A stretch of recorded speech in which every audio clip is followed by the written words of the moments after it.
আল্লাহ যখন যা করে বান্দার ভালোর জন্য করে। হয়তো প্রথমের দিকে আমরা সেটা বুঝতে পারি না, কিন্তু সময়ের পরিক্রমায় যখন বাস্তবতা নিয়ে সামনে আসে, দিন শেষে আমরা বলতে বাধ্য হই আসলেই ওই দিন ওই ঘটনাটা হওয়াতে ভালোই হয়েছে।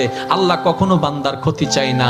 আল্লাহ যদি ক্ষতি চাইতেন সকালের নামাজ না পড়ার কারণে কান্না করে দিতে পারতেন, যদি আল্লাহ ক্ষতি চাইতেন দুপুরে নামাজ না পড়ার কারণে ল্যাংড়া করে দিতে পারতেন।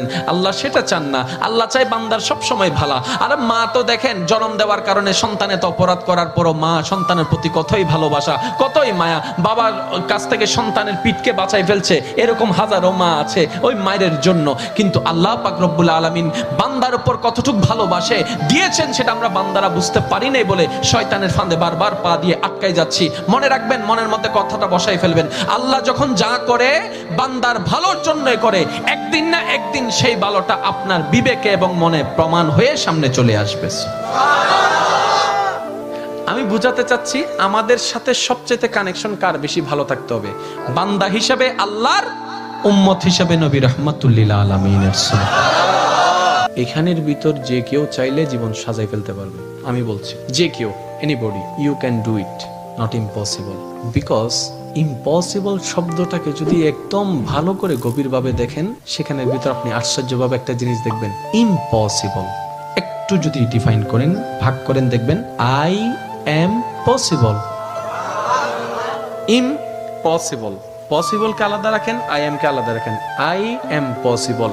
ইম্পসিবল শব্দটাই আপনাকে জানান দিচ্ছে আমি অসম্ভব নই, যদি রবের রহমত থাকে আমি তোমার জন্য সম্ভব। বিদেশে যাওয়ার আগে আপনার এলাকায় দেখেন টিকিট চলে আসছে, ভিসা চলে আসছে, টিকিটের টাকা নাই। অনেক ছিল, কেমনে কেমনে টাকার ব্যবস্থা হয়েছে, সে বিদেশ চলে গিয়েছে। এখানে অনেক ব্যবসায়ী আছে, ব্যবসা শুরু করার সময় সেই পরিমাণ টাকা ছিল না, কেমনে কেমনে ব্যবসা শুরু হয়েছে। এটা কেমনে কেমনে, রব বলে এটা কেমনে কেমনে নয়, একটু আমার দিকে তাকা, এমনে এমনে এমনে এমনে এমনে এমনে। তাহলে আপনার কাছে যদি আপনার রব থাকে, আপনার টেনশন কি? আপনার দুই নাম্বারই করার তো কোনো দরকার। এই রমজানকে সামনে রেখে অনেকে দ্রব্যমূল্যের দাম বাড়ানোর জন্য কত চালাকি করছে, গুদামজাত করছে। আমি তাদের উদ্দেশ্যে শ্রদ্ধার সাথে একটা কথা বলবো, ভাইয়া জীবনে হয়তো অনেক করেছেন, আপনি এই কারণেই করছেন 2টা টাকা 5টা টাকা লাভ বেশি হবে। তো এই সেক্টরে না হয় আপনার 10,000 টাকা 10 কোটি টাকা লাভ হলো, অন্য সেক্টরে যদি 20,000 কোটি টাকা খরচ হয়ে যায় তখন কি করবেন? কারণ জগতের মানুষ সবাই জানে যে অন্যের জন্য গর্ত করে সে গর্তে সে নিজেই পতিত হয়, এই কথা নিয়ে কারো কোনো দ্বিমত নেই। যে অন্যের কষ্টের কারণ হয় সে নিজের জীবনে কষ্টকে দাওয়াত দেয়, এই কথা নিয়ে কারো কোনো দ্বিমত নেই। আপনি ধর্মের কথা বাদ দেন, একজন মানুষ হিসেবে চিন্তা করে দেখেন, যারা কোটিপতি তারা বাজারে যাচ্ছে না, অফিস থেকে টাকা দিয়ে দিচ্ছে, ঘর থেকে স্লিপ দিয়ে দিচ্ছে, ফোন করলে বাজার চলে আসতেছে, হিসাবও নিচ্ছে না। কিন্তু আমাদের মতো যারা গরিবরা আছে, দিনে এনে দিনে খায়, অল্প কিছু টাকা ইনকাম করে সেখান থেকে কিছু ভাগবটারা করে চাউল নেই, অল্প করে চাউল নেই, অল্প করে ডাল নেই। একবার ভেবে দেখেন তো, আপনি যেগুলাকে মওজুদ করে দাম বাড়িয়ে দিচ্ছেন, এগুলো আপনি আমি কেউ বানাই নাই, সব রবের দেওয়া নিয়ামত। আমরা ধান রোপণ করেছি, ওইটাকে ধান বানিয়ে দিয়েছেন রব। আমরা বীজ বপন করেছি, গাছ বানিয়ে দিয়েছেন রব। আর একটু জোরে বলেন না সুবহানাল্লাহ। আমরা যেগুলা গুদামজাত করছি সব রবের দেয়া নিয়ামত, আর রব দিয়েছেন শুধু তার বান্দাদের জন্য।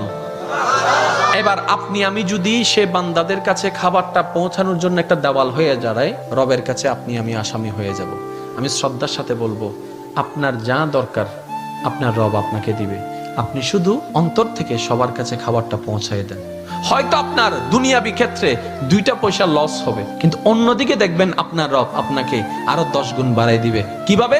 মানজা বিল হাসানাতে ফালাহু আশরু আমসালিহা। যে রবের জন্য 1 দেয়, রব তাকে বিনিময়ে 10 দেয়।